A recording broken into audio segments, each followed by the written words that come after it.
Assalamualaikum warahmatullahi wabarakatuh. Innal hamdalillah nahmaduhu wa nasta'inuhu wa nastaghfiruh wa na'udzu billahi min shururi anfusina wa min sayyiati a'malina. Man yahdihillahu fala mudilla lahu wa man yudlilhu fala hadiya lahu. Asyhadu an la ilaha illallah wa la syarika lahu wa asyhadu anna Muhammadan abduhu wa rasuluh.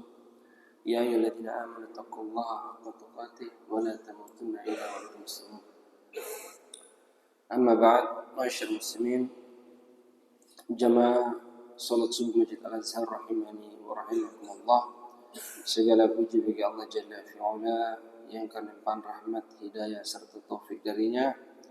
Pada pagi hari ini kita masih diberikan kesehatan, diberikan umur, diberikan waktu dan hidayah sehingga kita bisa berkumpul di masjid yang kita cintai ini dalam rangka melaksanakan sholat subuh secara berjamaah. Kemudian salawat serta salam tak lupa selalu tercurahkan kepada junjungan Nabi besar Muhammad sallallahu alaihi wasallam serta keluarga, sahabat dan orang-orang yang senantiasa berada di atas sunnahnya. Jamaah kaum muslimin rahimani wa rahimakumullah. Pada pembahasan pagi hari ini, sebelum memulai saya ingin mengingatkan kepada kita semua untuk sama-sama kita mengikhlaskan niat kita ketika hadir di majelis ilmu, sebab ini merupakan ibadah yang agung dan merupakan zikir kepada Allah, yaitu menuntut ilmu.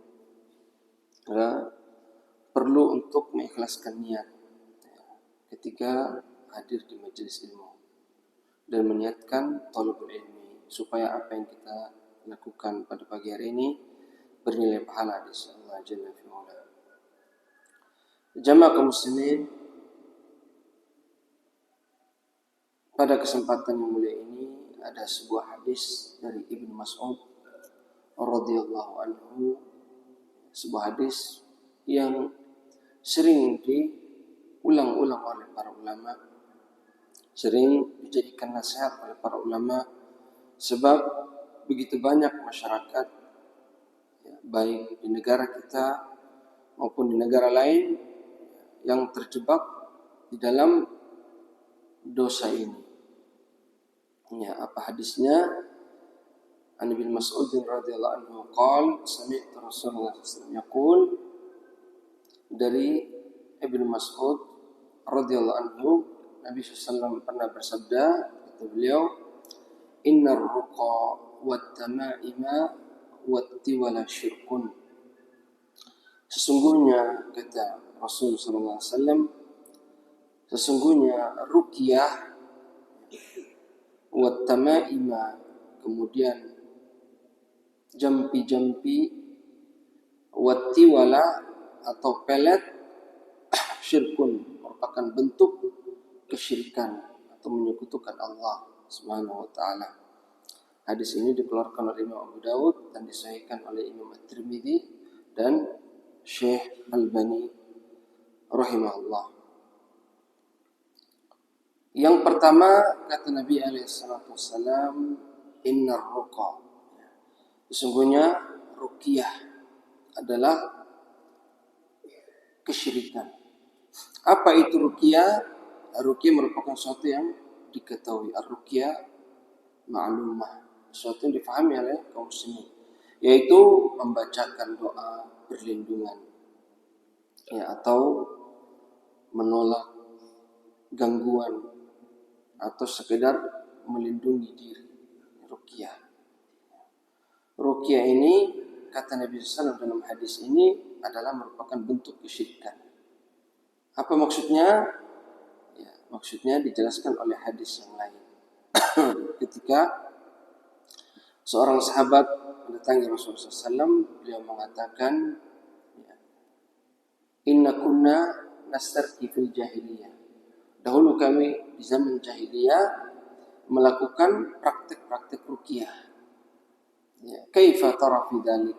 Kata sahabat kepada Nabi, bagaimana menurut antum? Bagaimana menurut Nabi? Dahulu kami biasa melakukan ruqyah di zaman jahiliyah. Maka apa kata Nabi? Iridu alayya ruqakum la ba'sa birruqa ma lam takun syirkan. Ya. Tunjukkan kepadaku jenis ruqyah kalian, kata Nabi. Perlihatkan kepadaku jenis ruqyah kalian. Tidak mengapa ruqyah, ya, selama tidak ada bentuk kesyirikan.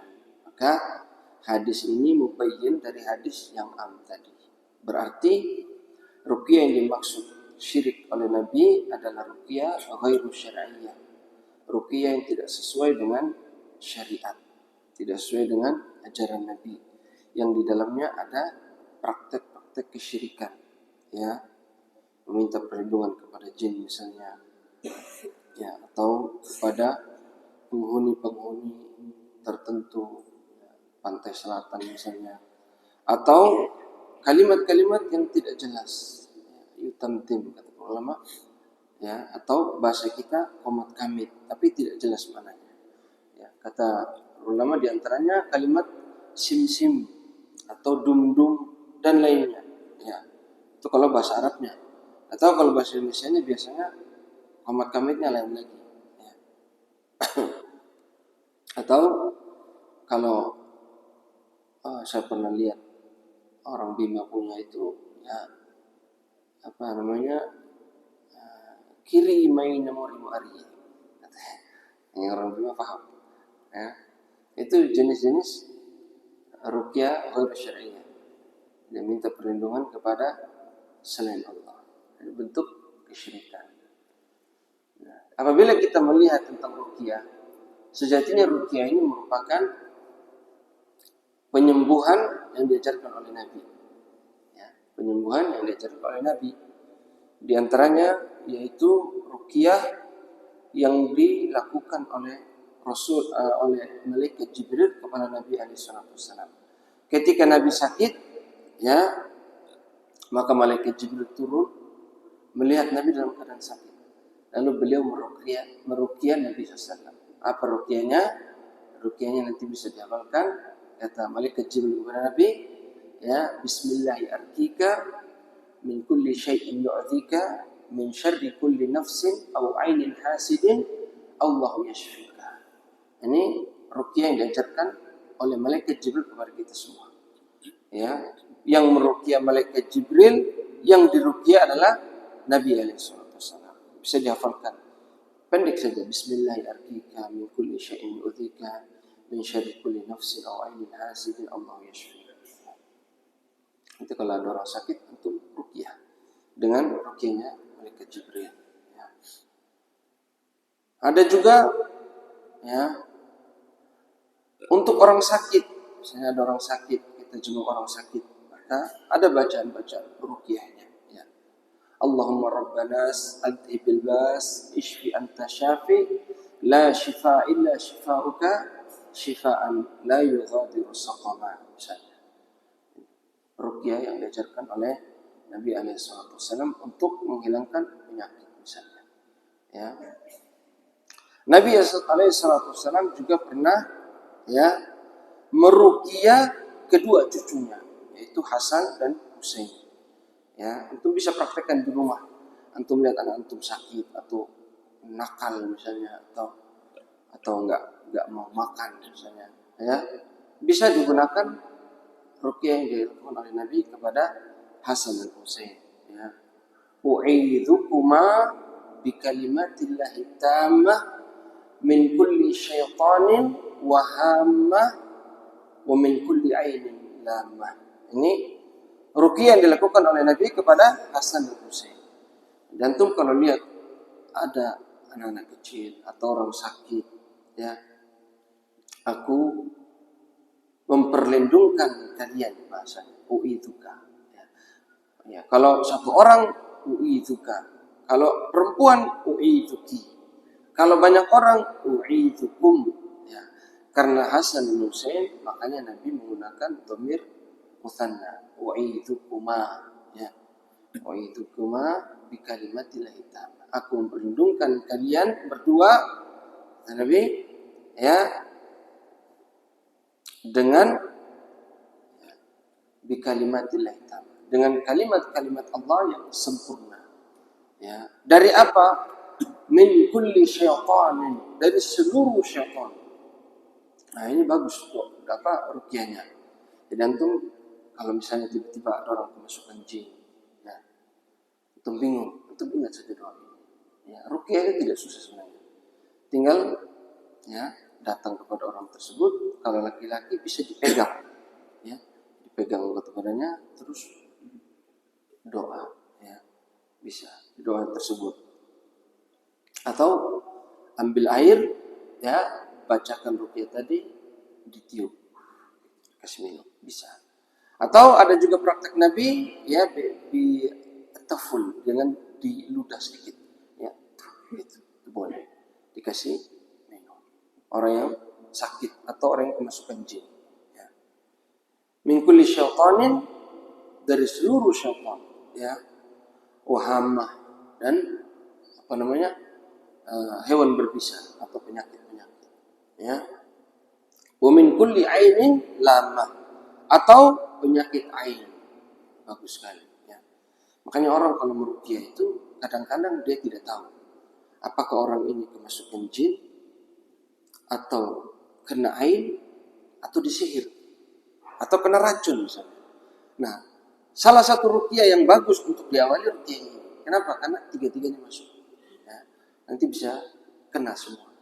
Entah itu jin atau kena ain, bagus. Uidzuka misalnya kalau untuk satu orang atau untuk diri sendiri. A'udzu bikalimatillahi tammah. Ya. Untuk diri sendiri bisa. Ya, jadi banyak sekali ruqyah dari azkar Nabi SAW. Atau bisa juga ruqyah dengan surat Al-Fatihah. Ya. Surat Al-Fatihah. Nah, ini seluruh orang Islam pasti hafal surat Al-Fatihah. Kalau sudah hafal surat Al-Fatihah berarti bisa ruqyah. Ya, kadang-kadang kita mau ruqyah cari ustaz dulu. Bahkan ustaz juga tidak sembarang, harus cari yang paten. Padahal ruqyah mudah sebenarnya. Ya. Dahulu ada para sahabat itu ketika melewati suatu kabilah, ya, ada kepala kabilah itu yang sakit. Maka ada salah satu orang dari kabilah mendatangi para sahabat, tanya, siapa yang bisa mengobati? Ya, maksudnya siapa yang bisa ruqyah? Karena ruqyah sudah ada di zaman dahulu. Sebelum Nabi itu sudah ada ruqyah, tapi ruqyah ghairu syar'iyyah, yang tidak sesuai syariat. Ada syirik-syiriknya. Ya, maka dia bertanya kepada sahabat, ada yang bisa ruqyah tidak? Sahabat bilang, ada, saya. Dia datang kepada orang tersebut, ya, apa yang dibaca? Surat Al-Fatihah. Baca surat Al-Fatihah. Bismillahirrahmanirrahim. Antum ambil air misalnya. Bismillahirrahmanirrahim. Alhamdulillahirrahmanirrahim. Sampai akhir ayat, antum tiup. Atau diludah sedikit. Diludah sedikit, dikasih. Atau bisa juga dipegang saja. Kalau laki-laki pegang kepalanya, pegang badannya, yang sakit di mana, baca surat Al-Fatihah. Insyaallah bariyah biidznillah. Sembuh dengan izin Allah. Ya. Makanya salah satu nama surat Al-Fatihah itu apa? Apa? Ar-Ruqyah. Salah satu nama surat Al-Fatihah itu. Surat Al-Fatihah itu banyak sekali namanya. Ya, di antaranya Ar-Ruqyah. Ya, makanya Nabi SAW ketika selesai dia melakukan ruqyah, para sahabat pulang kepada Nabi diceritakan. Ya, ada yang cerita. Maka Nabi mengatakan, panggil orang yang ruqyah tadi, wa ma yudrika annaha ruqyah. Dari mana kamu tahu kalau itu ruqyah? Makanya ini namanya hadis takriri. Hadis itu ada qauli, ada fi'li, ada takrir. Nah ini masuk dalam takrir. Nabi tidak ajarkan. Sahabat melakukan, tapi Nabi menetapkan. Ini boleh. Ini namanya takririyah. Ya, ketika sahabat tadi dengan ijtihadnya dia, karena dia tahu umul Quran, ya, apalagi dia faham firman Allah, wa nunazzilu minal Qur'ani ma huwa shifaa'un wa rahmatun lil mu'minin, ya, wa la yazidu dhalimina illa khasara. Dia tahu ayat ini, ya, kami menurunkan dari Al-Quran itu sebagai penyembuh. Sahabat tahu dan rahmat, maka dia coba-coba. Dia tahu kalau Nabi mengabarkan bahwa Al-Quran ini penyembuh, dia coba-coba. Nabi belum mengajarkan. Tapi ketika disampaikan kepada Nabi, Nabi bilang, oh iya boleh. Dari mana kamu tahu itu ruqyah? Nah, ini takriri boleh seperti ini. Ya, boleh seperti ini. Kemudian ada juga yang diajarkan Nabi, ya, ketika Nabi SAW disihir oleh siapa yang sihir Nabi? Orang Yahudi. Abu Salamah. Ada orang iya, namanya siapa? Siapa yang tahu? Ada orang Yahudi pernah sihir Nabi. Namanya siapa? Bang Helmi siapa namanya? Hah? Labib bin Al-A'sam. Ya. Dia yang pernah sihir Nabi. Ketika itu, ya, Nabi disihir, maka Allah menurunkan 2 surat, yaitu Al-Mu'awwidhataini. Qul a'udzu birabbil falaq, qul a'udzu birabbin nas. Nah, ini ruqyah bagus kan, ya. Maka dibacakan, Nabi membaca doa tersebut, maka hilang, ya, sihir tadi. Nah, ini mudah sebenarnya ruqyah. Ya, ruqyah itu mudah saja. Ada juga ayat kursi. Dan semua yang saya sebutkan tadi, insya Allah semua hafal. Ya, kalau antum tidak tahu, cukup Al-Fatihah, Qul a'udzu birabbil falaq, Qul a'udzu birabbin nas, ayat kursi, sudah paten, sudah ruqyah. Ya. Hanya saja ruqyah ini bukan hanya tentang apa yang kita hafal, tapi bagaimana tauhid kita, tawakal kita kepada Allah. Ya. Makanya ruqyah itu seperti kata para ulama, orang yang menghafal Al-Quran, menghafal banyak ayat, tapi tauhidnya tidak benar, masih melakukan praktik kesyirikan, tawakalnya kurang mantap. Kadang-kadang sudah baca sekian banyak ayat, tidak mempan, Pak. Jinnya ketawa. Itu kata para ulama, seperti anak kecil dikasih pedang. Ya, anak kecil dikasih pedang, Pak. Umur 3 tahun dikasih pedang. Suruh bunuh rusa, suruh bunuh hewan buas, nggak bisa, Pak. Dia yang mati. Kenapa? Karena nggak bisa pegang. Seperti itu. Ya. Ada orang tauhidnya mantap, ibadahnya bagus, menjauhi kesyirikan. Cuman hafal Al-Fatihah, Qul a'udzu birabbin nas, Qul a'udzu birabbil falaq. Cuman hafal ayat kursi. Itu seperti orang besar, ya, dikasih pisau misalnya. Bisa tidak dia bunuh orang dengan pisau? Bunuh hewan? Bisa.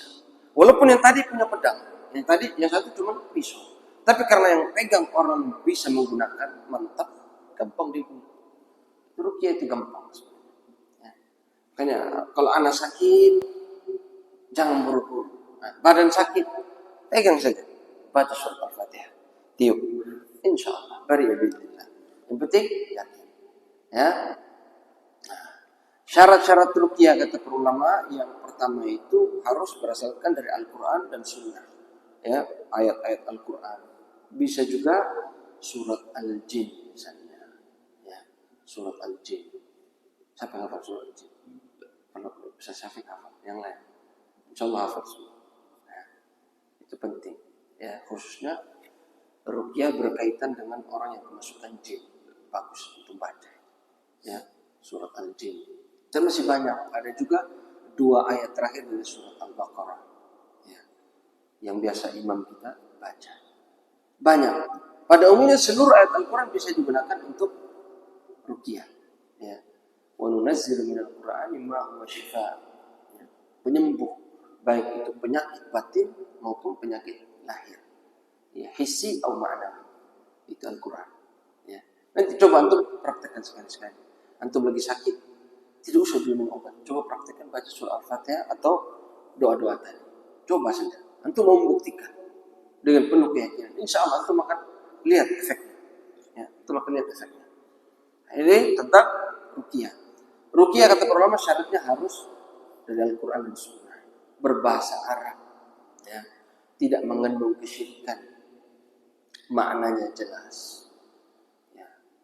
Makanya kalau ada yang ruqyah terus antum lihat bacaannya, ini kok aneh, ini bukan Al-Quran. Nah, ini tanda tanya. Jangan sampai mantra-mantra. Ya, orang-orang Jawa biasanya, orang Bima itu punya mantra-mantra yang diwariskan dari nenek moyang. Ya, diajarkan oleh jin dong. Ya. Wa ma kafara Sulaiman walakinna syayatin kafaru yu'allimuna an-nasa as-sihr. Sudah ada dari zaman ya Nabi Sulaiman. Jin sudah mengajarkan jampi-jampi segala macam, sihir-sihir. Dan itu terus ada sampai sekarang. Ya. Orang Jawa punya sendiri, orang Bima punya sendiri, orang Sunda punya sendiri dengan bahasanya masing-masing. Dan ini semua syirik. Ya, tidak boleh. Ini yang pertama tentang ruqyah. Innar ruqa. Berarti ruqyah ada yang boleh, ada yang tidak boleh. Sepakat. Yang kedua wat tamaimah, jimat-jimat. Nah, ini juga luar biasa. Ya. Jimat-jimat kata Nabi SAW merupakan bentuk kesyirikan. Ya, jimat-jimat.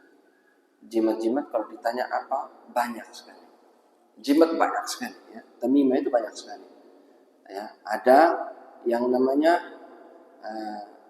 apa itu kain yang diikat. Ya, yang diikat apa namanya? Al-khayt, kain yang diikat. Terus ada kalau biasa ditemukan akar bahar, ya, dipakai di tangan. Ada juga batu akik yang besar-besar begini. Ya, walaupun nanti ada perincian. Tidak semua orang yang pakai batu akik itu syirik. Nah, nanti ada perinciannya. Ada juga keris yang digantung di rumah, keris. Ada juga kepala kerbau yang ditaruh di rumah. Kepala kerbau tanduk semakin panjang semakin mantap. Ditaruh di rumah. Ya. Ada juga gelang dipakaikan ke bayi. Ada juga bawang putih, Pak. Bawang putih ditaruh peniti, dipakaikan di bajunya bayi. Ya. Ya. Terus ada juga kalau nelayan itu batu karang dari laut tempat dia biasa pancing ditaruh di perahu supaya banyak hasil tangkapan. Ya. Banyak sekali. Ya. Banyak sekali jenis-jenis tamimah atau jimat-jimat. Banyak sekali. Ya, banyak sekali. Ada juga mustika, keyakinan. Ya. Ada katanya dapat dari ayam.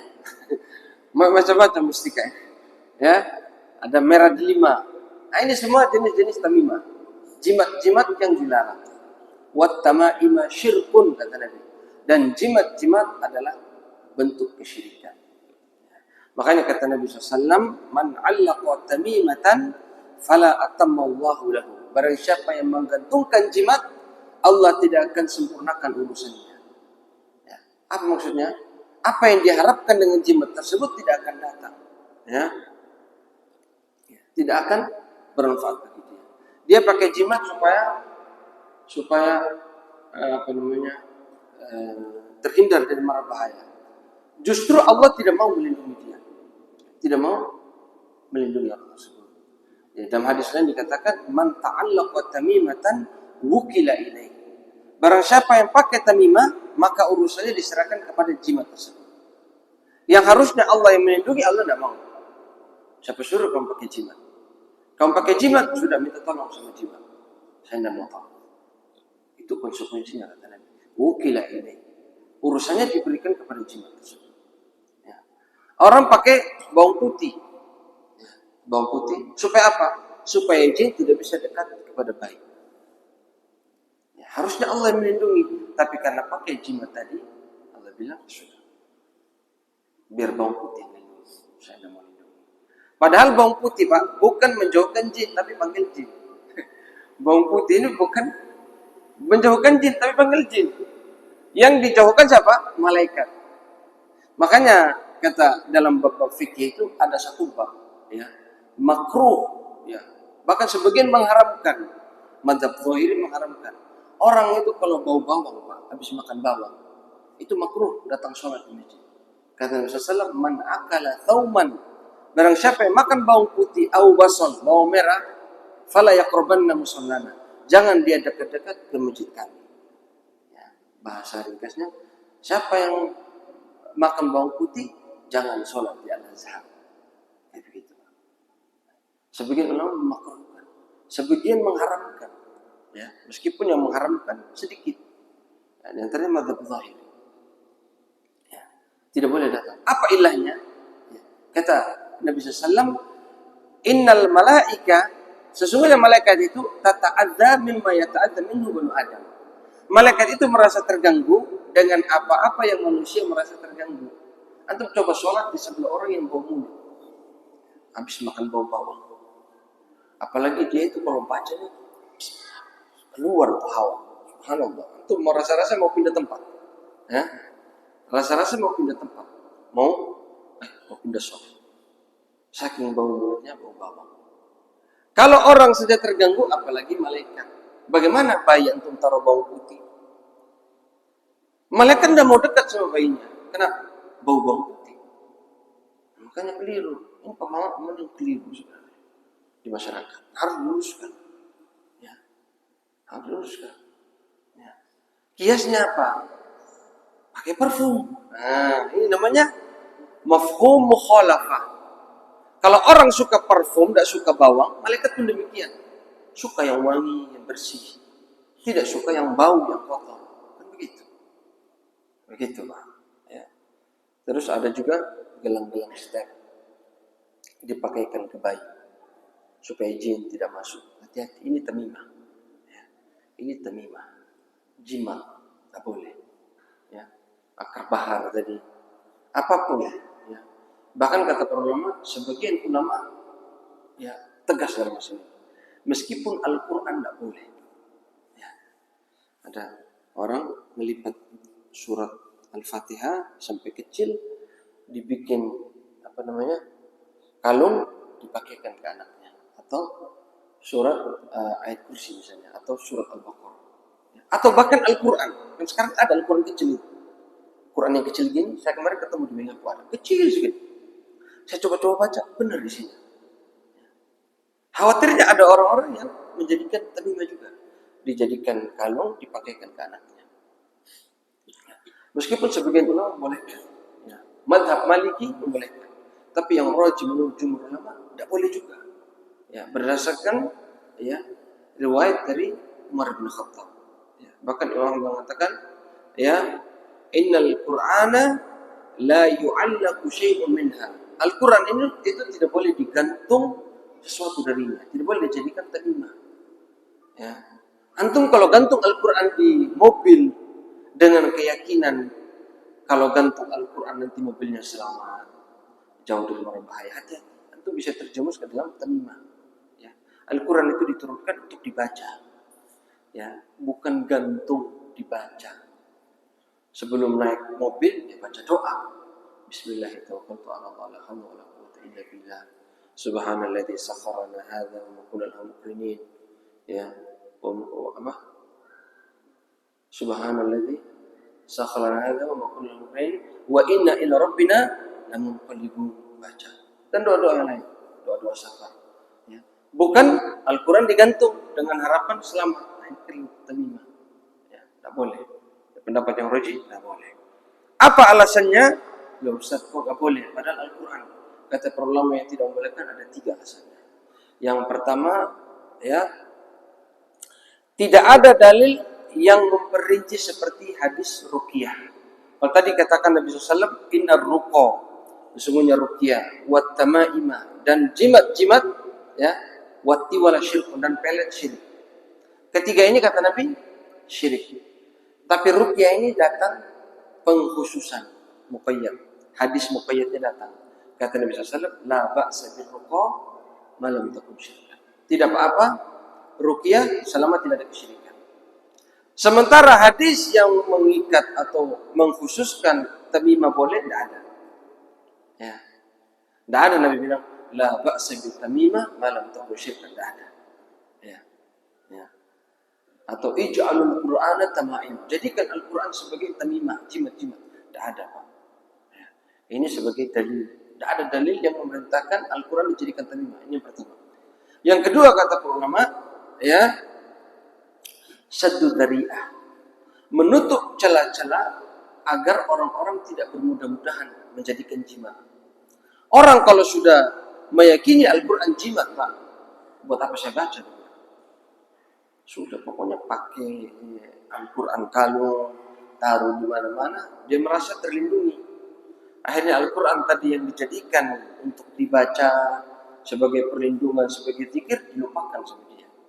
Ini saddu dzari'ah, menutup pintu-pintu. Ya. Makanya seorang syekh ketika datang ke sebuah negara Afrika, pernah satu kali beliau mengumpulkan orang-orang Afrika di sebuah kajian kayak begini, kayak kajian. Orang Afrika itu suka pakai jimat-jimat. Saya lupa negara apa, pasti. Akhirnya saya bilang begini, siapa di antara kalian yang jimatnya cuman Al-Quran, tidak ada sesuatu yang lain, maka dapat hadiah. Semua buka jimatnya. Ada yang di tangan, ada yang di sini, ada yang di perut, buka semua. Seret, dikasih tunjuk saya. Ternyata semuanya tidak selamat dari cacat. Apa maksudnya? Ternyata bukan cuma Al-Quran, ada tambahan-tambahannya.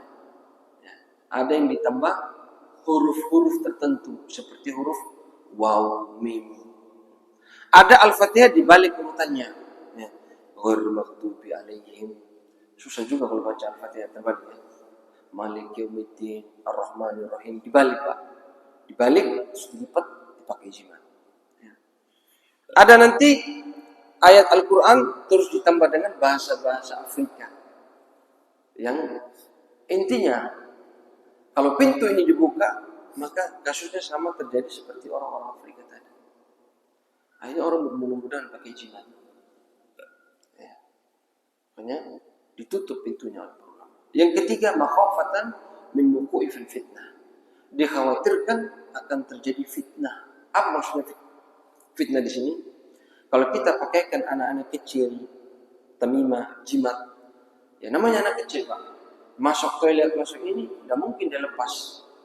Akhirnya tadi Al-Quran dibawa ke toilet, dibawa ke tempat-tempat kotor.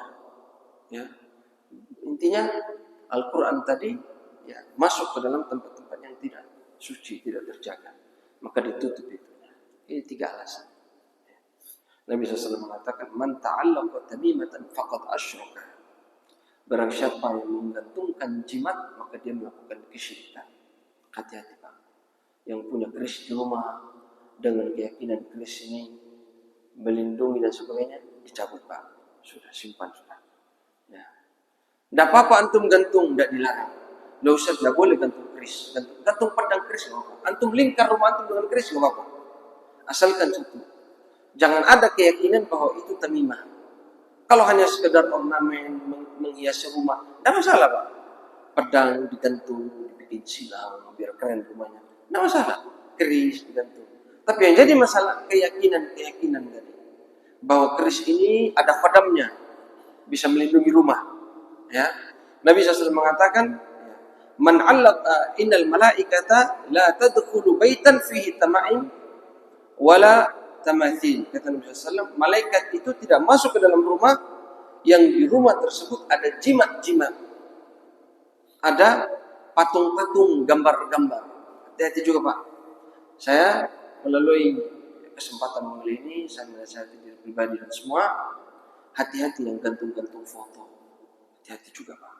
Hati-hati. Ya, meskipun terjadi khilaf, tapi sikap seorang muslim itu lebih bagus menghindari. Ya, menghindari. Bukan majang-majang foto hati.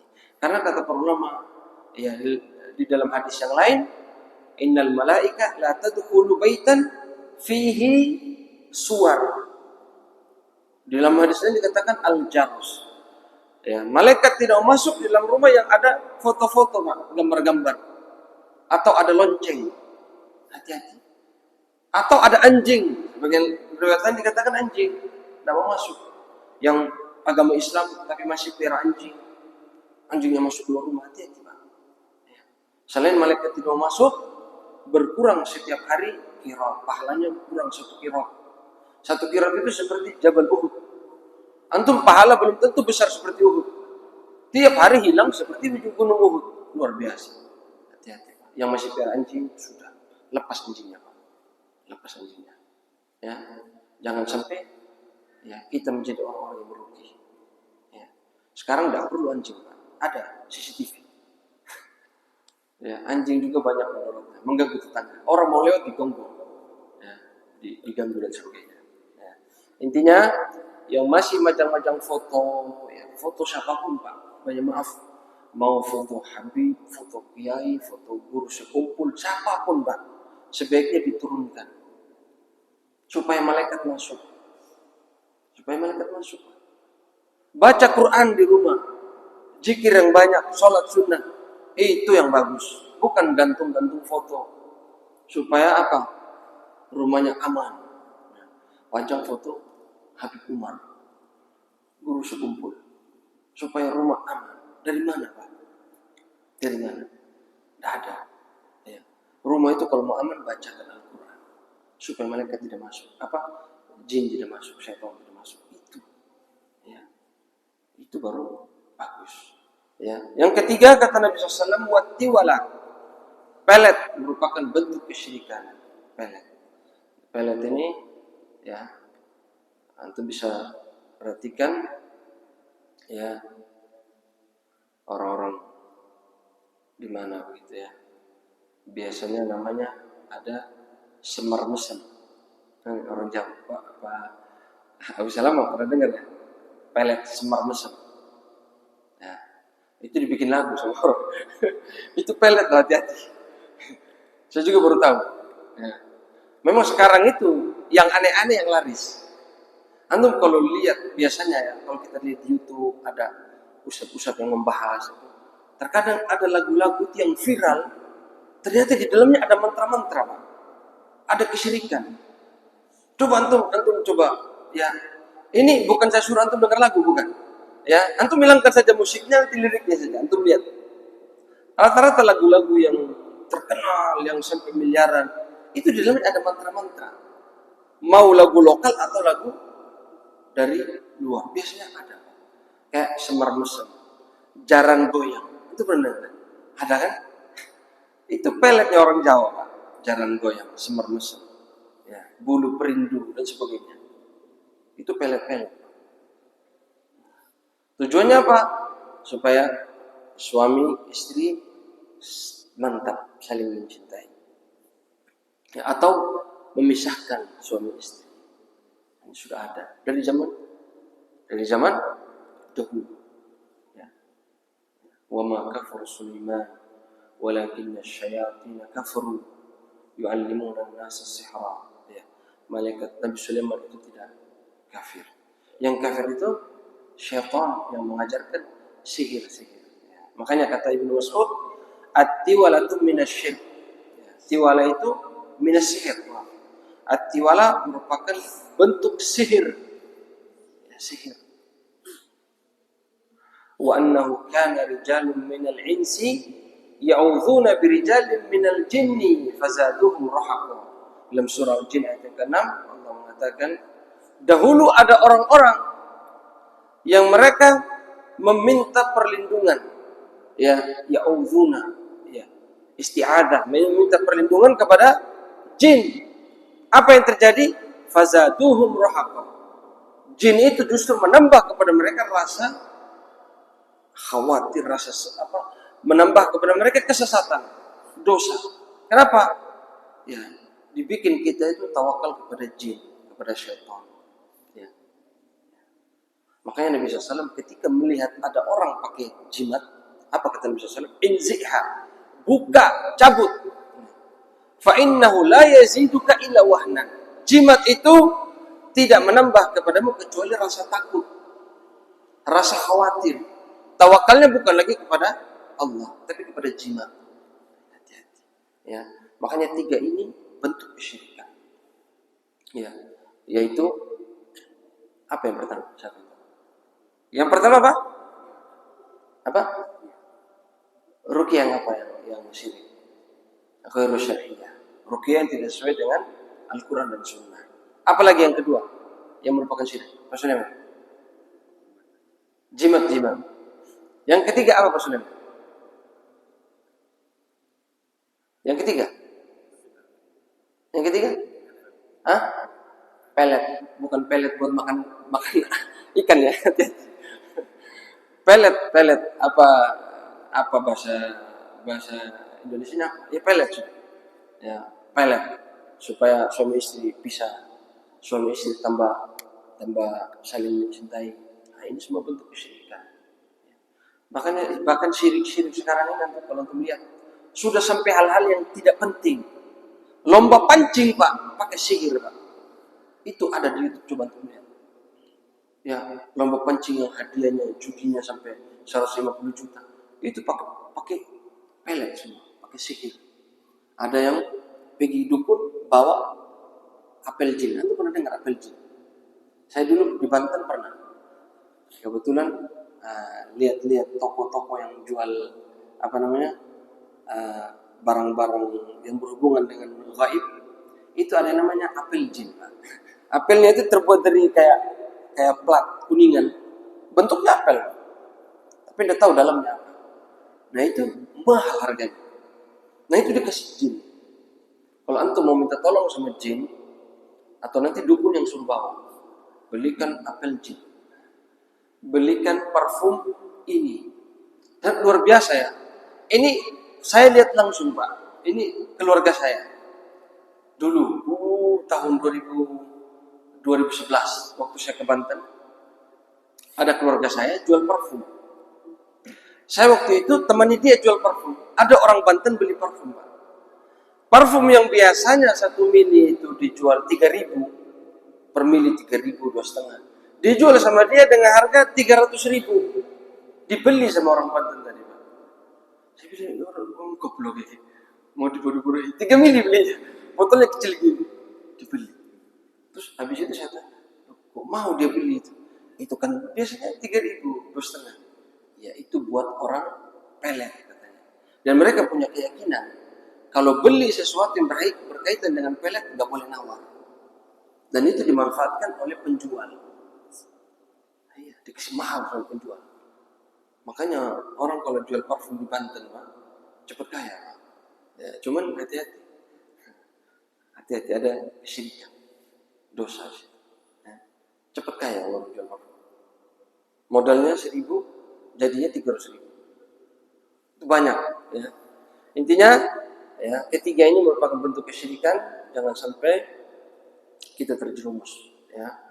Minta tolong kepada Allah, tidak perlu pakai yang namanya jimat-jimat. Ya, ruqyah bisa ruqyah sendiri. Ruqyah mandiri. Tadi baca Al-Fatihah.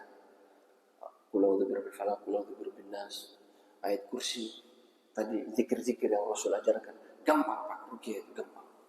Ya, pertanyaannya kita yakin tidak dengan ruqyah kita? Kita mantap tidak keyakinan kita? Kan gitu saja. Ya, tidak perlu antum capek-capek pergi cari kiai, ustaz. Tapi kalau antum mau kiai ustaz, tidak apa-apa, tidak masalah, bagus juga. Ya, artinya ruqyah itu mudah, bisa kita lakukan sendiri. Ya, kemudian pelet juga merupakan bentuk kesyirikan. Maka kita mohon kepada Allah Jalla fi'ula agar dijauhkan dari ya macam-macam bentuk kesyirikan ini. Ya. Kata Allah SWT dalam surah An-Nisa ayat 48, Innallaha la yaghfiru an yushraka bihi wa yaghfiru ma duna dzalika liman yasha. Allah tidak mengampuni dosa syirik apabila orang tersebut meninggal dan membawa dosa syirik tersebut. Alhamdulillah min dzalik. Ya, kita menganggap sepele, tapi itu menjadi perkara yang besar di akhirat kelak. Kita tidak mau. Ya, memurnikan tauhid, jauhi segala macam kesyirikan, ya, pelajari agama, ibadah yang baik. Insyaallah husnul khatimah. Insyaallah. Ya, sekian dari saya. Mungkin ada yang bertanya? Silakan. Bapak muda.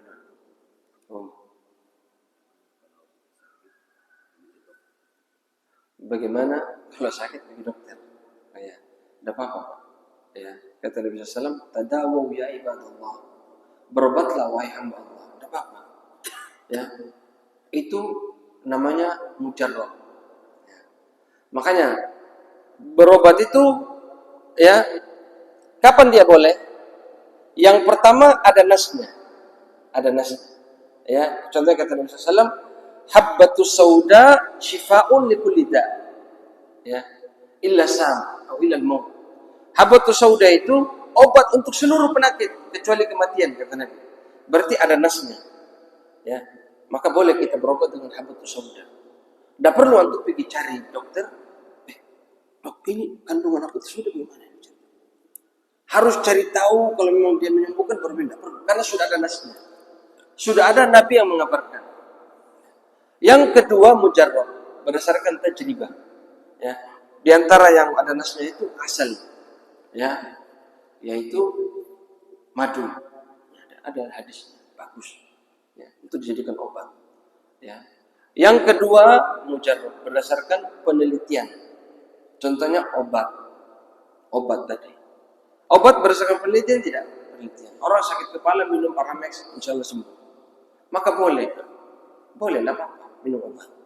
Ya, minum obat tidak masalah. Ya, tidak masalah.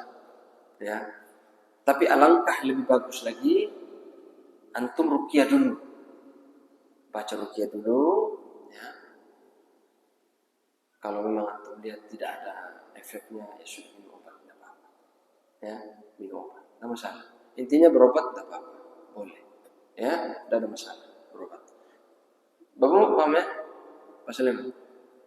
Bagaimana dengan yang dijual di toko itu gelang yang mengandung elektromagnet sama kalung? Gelang ya? Kan ada itu ya. Iya, ya.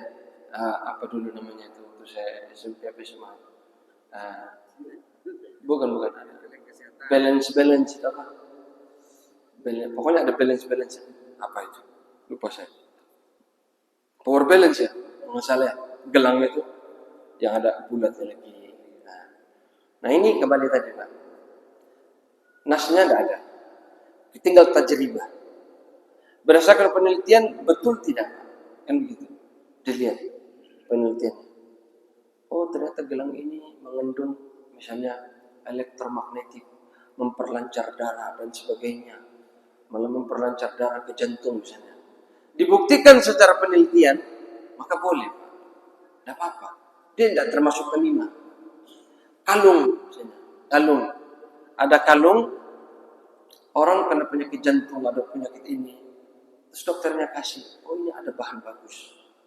Bahannya ini membuat peredaran darah di jantung menjadi lancar.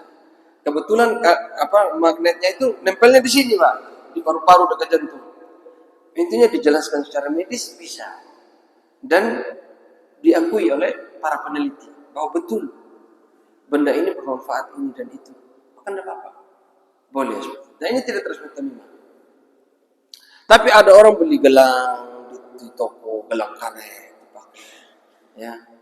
Kalau tidak jelas. Buat apa? Ya. Buat apa? Yang pakai gelang, yang pakai kalung itu perempuan, bukan laki-laki. Itu dosa. Ya. Tapi kalau cincin boleh ada sunnah. Kalau cincin boleh ada sunnah. Laki-laki boleh pakai. Tapi jangan cincin emas, Pak. Emas haram, tidak boleh. Emas haram. Ya. Haram emas, tidak boleh dipakai oleh laki. Boleh perempuan boleh. Laki-laki tidak boleh. Ya. Ada lagi? Bang Ilmi. Sudah ya? Sudah ya? Sudah, kita tutup dengan doa kafaratul majelis. Subhanakallahumma wa bihamdika asyhadu an la ilaha illa anta astaghfiruka wa atubu ilaik. Assalamualaikum warahmatullahi wabarakatuh.